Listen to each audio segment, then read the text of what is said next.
aku sing polnom Kang Mas. Adang ning kono kudune kanggo aku.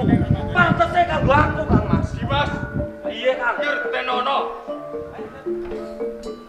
Yen to perkara bondo donya pangkat derajat aku gelem ngalah nanging babakan wong wanita. Pun Kang Mas ora gelem ngalah. Akeh bener mriko. Pramila. Urung ade nggon munduweni rasa seneng karo adaning Rum. Ya kaya ngono. Piye? Ngono Kang Mas. Ayo dibuktekno ngene kene. Weh, gak sae.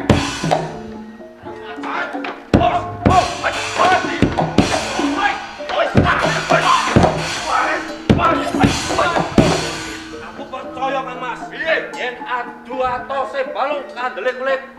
Kowe unggul. Nanging ayo dibuktekno. Maju kowe. Kowe tak aku sing leno ning kene.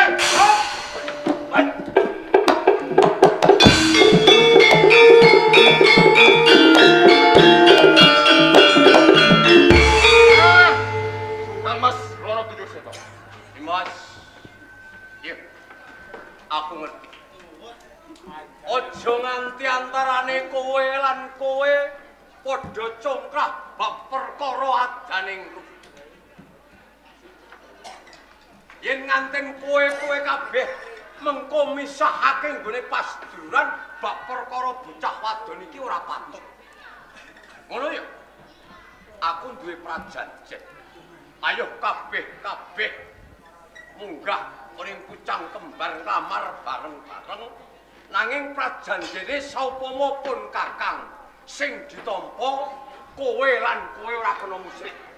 Nanging yen kadangku salah sawijining sing ditampa karo adaning Rum mengko pun kakang bakal ngalah. Upama kaya ngono ki. Dimas, Ya Kang Mas. saumpama aku sing ditampa tak jaluk kowe aja nganti srek ing penggalih Dimas. Semono uga aku Kang Mas.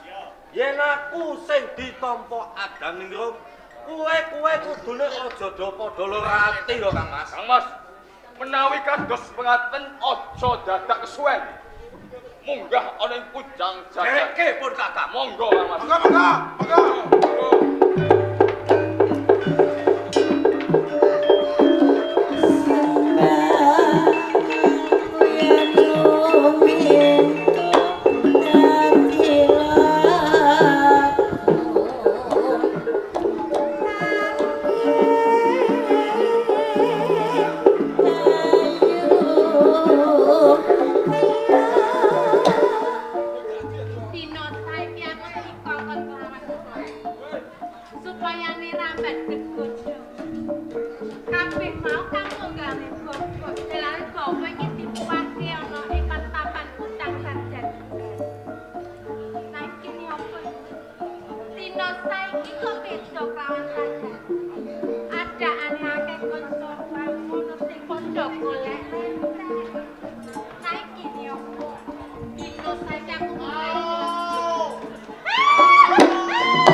Monggo sendang iki cedak alas sapa?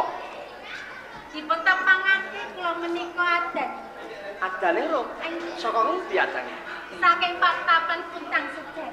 Oh, saka Puncang Jagat. Tinimbang kasuk wangsulipun. Aku Sindunegara. Sindunegara. Matur nuwun sanget. Mbok menawi mboten wonten panjenengan, kula sampun pejat dimangsa sima kala wawon. Ya Iman. Lah wong anyune kaya ngene kok dimangsa karo Sima. Adane lho. Janjane wis suwe aku mulati karo kowe. Iki mau aku lagi golek kewan arep tak pangan. Ning sapinggiring sendang aku weruh kowe mung kaijenan mongko Sima kae mau nyedhaki karo kowe. Kau lagi saka kadoan dadaku rasane trataban bareng weruh karo kowe. Trataban sebabipun iki rasa iki kaya-kaya durung nate tak rasake. Mbok menawa aku tresna karo kowe Atri. tresna kalian kowe. Kok malah Nyuwun pangapunten nggih. Lawon panjenengan kalih kula menika katemben kemawon kepanggih nggih sepisanipun. Kula dereng nate srawungan kalian panjenengan kok kantel nibake raos tresna tumrap kula lho. Kok menawa iki kang diarani tresna ing panjenengan sepisanan. Ayo nyuwun pangapunten. Adane tiyang kakung gampil ngucapi raos tresna menika kalung sing propi. Durung mesti. Lah aku lagi sepisan iki ngrasakake aku ora bocah wadon dadaku rasane trataban. Kaya-kaya ora kuat aku ngampah. Marang krenteking atiku wong tak tujake marang. Nyuwun pangapunten. Menawi tombak katresnan kula dereng menjalihake sebarang. Kula menika kula nesepi tuan. Lho wis cilik kok sampe gedene. Ati wasane njur sepiro? Atenero. Ya kan kaya kowe iki mbok menawa kang diarani prawan semengit. Rumangsa yen isih bocah, nek kasulatane wis dungkap tatanane kadewasaan. Ngeten iki, langkung rayong iki kaya menika dipun kalih langkung. Mengko kekek kan Wis tak pikir bola-bali. Nek kesuwen nggonku mikir aku direk kedisian wong liya. nyuwun pangapunten. Yo carane omong kula menika boten mangertosi lho. Gampang. Kok gampang? Mengko sedina rong dina pelan karo aku. Suwe-suwe lak kulino. Minarepan Pamin taku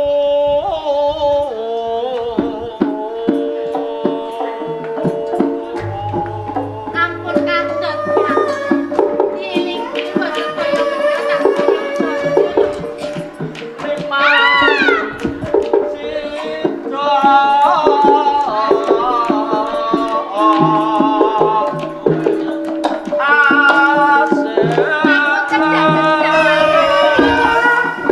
Sita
Jane aku iki arep ngoyok ning aku isin. Ah, sing dioyok sing ndi? Rasane kok kaya ager-ager. Abang-abang moyo-moyo. Ager-ager cecek ya. Dah neo rasane. Nek aku arep ngoyo iki isin karo bocah cilik iki lho. Lah jenengan niku lho. Wong akeh bocah cilik kok yo, kok marahi ngoten. Saiki piye? Aku pengen krungu wangsulanmu. Sedulur semenek. Menawi ngaten kula saged ngestani. Panjenengan maringi pitulungan dumateng kula dadak mawa pamrih. Kasunyatane panjenengan menika kepengin sanget ndegarwa kula. Nibake rawuh tresna tumrap kula Cina. Jane anggonku tulung ki ora mawa pamrih. Ning kebeneran wae. Mergo kowe iki nyenengake sadurunge karo dimangsa macan iki pancen aku seneng karo kowe. Nggih ngeten. Aja ngaco wae. Nggih ngeten lho. Tiyang kakung yen gadahi kakerapan menika kebak pangalembono. Nanging yen to mboten seneng, ora kurang-kurange anggone nyatet. Mesti kulino. Kulino apa? Kulino lakoni kaya ngono to. Ayo. Piye? Belum ora. Aku kadung kudu lho. Sampun sautawis dalu sanget kula wonten mriki, mangko dados pangarep-arepane bapak yen pamit nggih.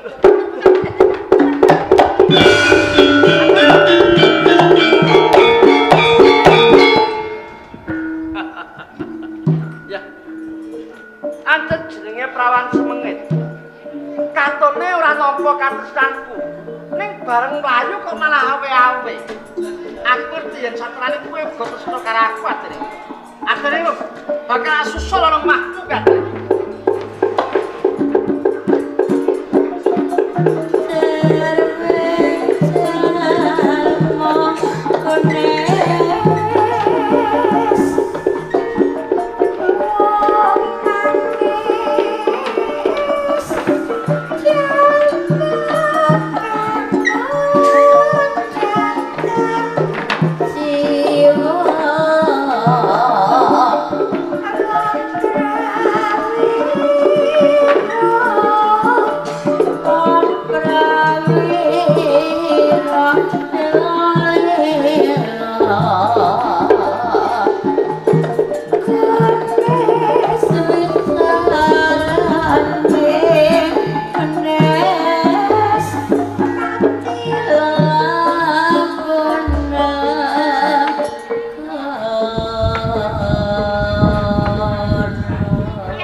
edan kepau.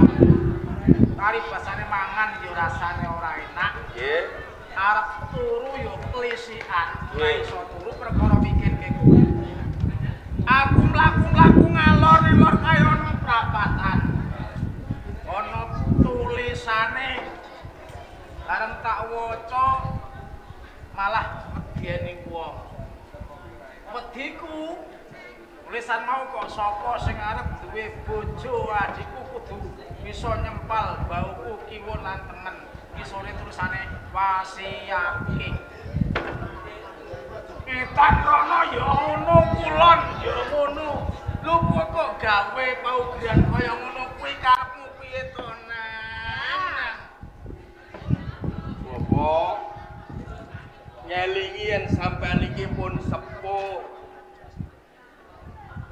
Adaning rum niku tiyang wadon. Yang sak dusun niki lho pun do ngerti. Sinten to Wasiaking? Iya. Tinatah mendat Jinara Wenter ampuhe mboten karo-karuan. Bener. Ngantos kula duweni gagasan kados ngoten, Bapak. Benjang lek sampean pun mboten nonton kok delalah kula pun omah-omah. Adaning rum niku lak piyambakan. Sinten sing saged ngalahke Wasiaking teges tiyang niku ampuhe sak dhuwure Wasiaking. Saged jaga adaning rum Bapak ngoten sing kula karepe. Ngayomi adimu. Nggih. Ben ora digonjak dening wong liya. Mboten luput. Kira-kira nek ana sing mupu sayembaramu, wong kuwi mau duweni kekuatan sak dhuwure kekuatanmu. Mongko le. Dipun. Penduane bapak itu wis tak tumplak belah. Ha nggih. Ilmu wis ora ono sing keri paribasane. Tak ulangke karo kowe. Upama ndok kowe ya tak dadal, upama mas kowe tak leleh. Saka rumahku nak nom-noman sak kiwa tengening desa kene sapa sing bisa ngalahake yudane Wasiaking? Ora ono. Lah nek pancen mengko suwe ora ono kang bisa ngalahke kowe. Nek nyawang adimu dadi prawan tuwa, ora yo isini-isini wong tuwa to, nggih. Bapak supe. Piye? Bapak napa mboten kelingan? Kelingan opo? Rikala Bapak menjang Wasiaking ilmu lembu sekilan. Wasiaking aja sembrono karo ilmu lembu sekilan. Mergo sak dhuwure langit kae je ana langit. Sak dhuwure wong sekti je ana sing luwih saka sekti lho. Terus sambunge apa karo ilmu lembu sekilan, Cung? Nggih rikala sampean mejang niku sampean tutur ngandani kalih kula ngelingke kula najan kowe wong ampuh ije ana sing ampuh aja sumbar Wasiaking. Lah ngantos kula duweni gagasan kados ngoten, kula percaya yen tesih wonten wong sing saged ngalahke kula. Yo aku mudeng karepmu. Ning nak lembu sekilan kok aja digawa-gawa. Lho. Iku ilmu sing wis tak tinggal yah mono yah mene kok malah. Lah terus sing jaga jiwa raga kula, Bapak. Aku iku ninggalno lembu sekilan iki nalika aku anyar-anyaran rabi karo mbokmu. Lah kok sampean tinggalke napa untuk ilmu liya? Lah nek ora tak tinggalno apa iso dadi kowe, Cung? Wah, anggere arep tak nggo kurang sekilan terus. Sampean iki Terus kok sampean Terus dadi kowe dadi adimu iki. Yo ilmu tak buak sik dadi kowe ngono. Omongmu wong perkara kowe duweni kapitayan paribasane sak dhuwuring langit isih ana langit. nggih. Wetan kae jare adoh isih ana luwih kang luwih adoh. Nggih. Itu pancen tatarane ilmu kuwi ora kena diukur. Nanging kabeh ilmu kang duweni kaluwihan, ilmu kang ampuh kuwi mau uga ana watese. Nggih. Jalaran isih kalah ampuh karo peparingi Gusti ingkang anggelar jagat. Menungso mung kuwi mung duweni utawa kesampiran. Lah nek pancen kapitayanmu mesti ana wong sing ngalahke kowe. Kowe pawadamu sak dhuwuring langit ana langit. Nggih. Kowe sekti ana kang luwih sekti. Nggih. Pawadanmu mung goleke kamulyan karo adimu Leres. ben dipundhut bojo karo wong sing luwih sekti katimbang kowe. Nggih, Bapak. Ning nek ana ning aku dadi wong tuwa iki nek anane mung klesikane ya. Ha iki lho kiyaine. Ya nek ana sing tiang ngalake anak.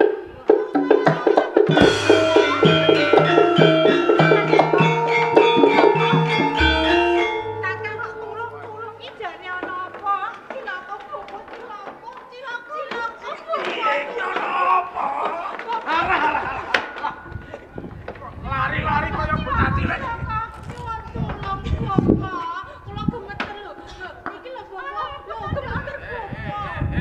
Kowe aja ngentrok-entrokan kowe gathokan ta ora kowe. Iyane wong.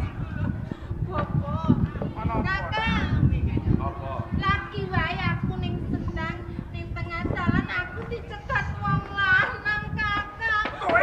Kowe? Angki popo. Kok meneng iki to? Lho kan pripun to, Wes Bapak? ngatek sayembara adikku digoncak wong kok meneng ae. Lah nek umpama kowe iki digonjak wong, digodho wong, lah kowe bali rene wonge nututi apa ora? Kakak, Piye? wong lanang ku karepe nembung tresno lawan aku.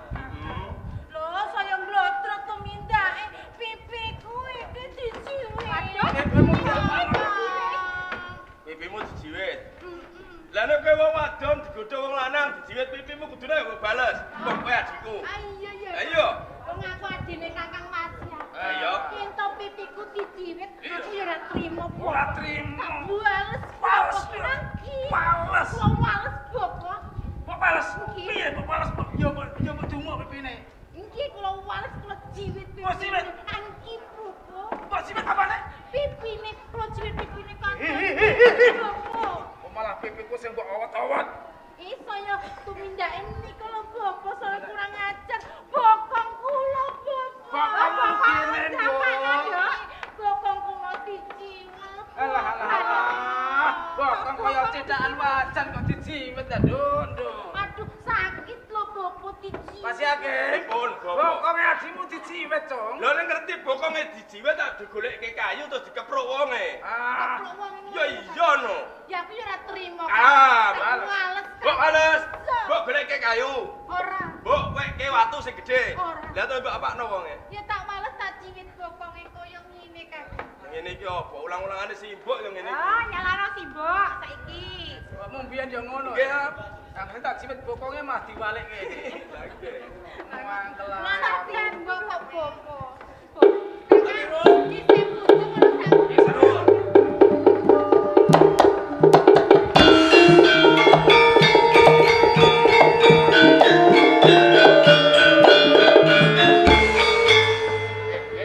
Tanggung jawab ta ora kok lengkar-lengkar kaya karipan. Jenengan riyen apa, Bapak? Panjenengan kalian sing gawe sayembara iki.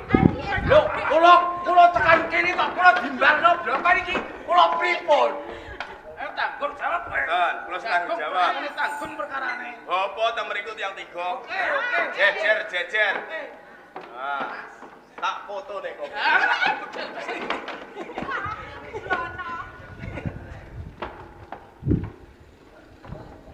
Sampean sinten? Nggih, lho medeni wae. Sinten sampean? Kula bingung. Coba bingung. Rene kabeh le. Tak semuke adi-adiku dhisik. Sampeyan telu. Nek iku. Lah piye? Ayo. Sowan. Ngene. Di sana Nggih. tepungke aku. Kala apa jenengku mau? Ana tunjung seta. Ora aku milih Klana Sambaya. Ana Sanjaya. Iya. Lah sing setunggal. Bupati Bono Keling. Nggih. Setunggal. Klana Baskara. Lono Baskara saking pundi? Awu langit. Lah sampean. Wono Handaka. Wono Handaka. Saking pundi? Kadipaten Rempelas. Kabupaten 16. Banjur kosok baline sampean sinten? Diwanoke kula wasiah King. Wasyake. Nggih, siap. King. Bener niki pertapan Pucang Kembar. Nggih, Bapak.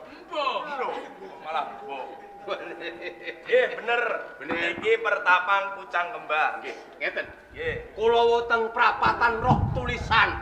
Nggih. Nek teng Pucang Kembar enten sayembara. Nggih.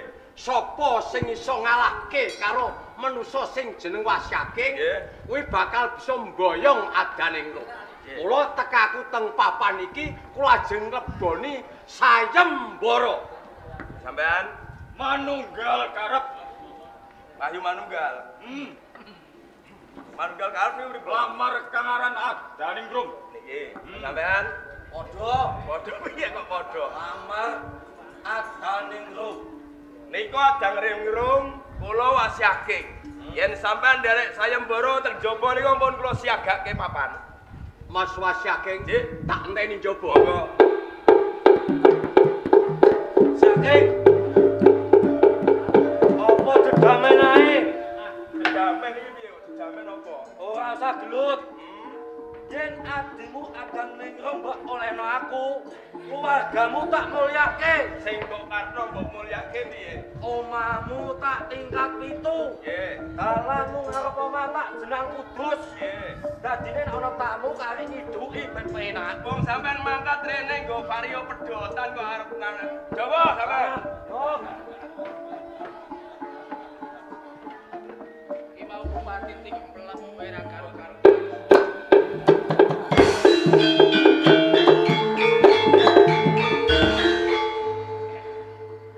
Kula meleh niki. Iya. Wah enake. Wong. Dulur. Sampean kok temekon ning papan kene apa karepe sampean? Aku arep nglamar adaning Rum. Adaning Rum. Pun ngertos adaning Rum. Sampean sinten? Sindu Negara. Sindu Negara. Adaning Rum. Lah pawongan iki iso ngerti kowe. Apa wis tau ketemu karo wong iki? Ya kuwi kakang sing nembung tresno. Iki sing nembung kowe.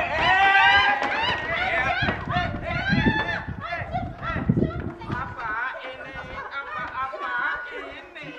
Apa kok cok? Mangkel ae aku. Kok sing dicucuk kan? Lho niki cetha sing goda adik kula sing demek bokongan demek pipi niki. Ya.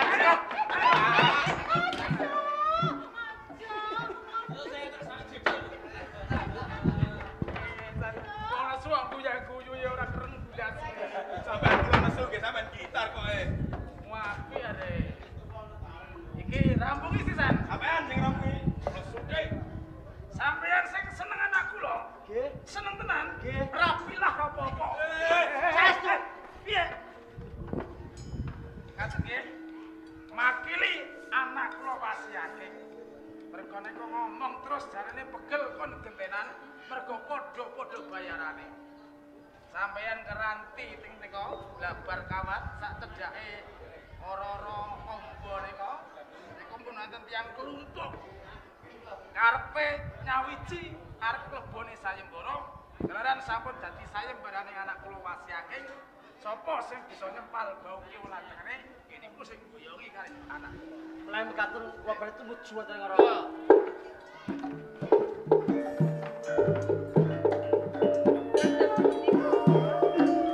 Yaine. Pripun kok piyaine? Kenapa wedok raine kok biang guyu? Saja ibu rasa. Samesem. Saat ini buras ya. Ayo. Seneng. Nah anak iku yang guyu. Ayo iya aku cupiyo karo adil. Waktu piye pripun, Bapak? Ayo bareng iki mau biang guyu. Sing arep mau ra gelem guyu are. Yes, yen koyo ngono. Nggih. Kana diladeni. Nyuwun pamit, Bapak. Kana. Ibu. Kula nyuwun pamit. Sing hati-hati ae. Dari Rom, Kakang Wasyaking. aku njuk dongamu. Tak kalahke kabeh wong sing arep nglamar karo kowe. Tak dongake sampean menang karo bupati kae kakang. Nanging piye? Tak dongake sampean kalah tanding kelawan Sindu Negara. Neng Rom, aku kok kepengin weruh kedadiane. Ayo nyusul rono yuk. Ayo. Monggo, Pak.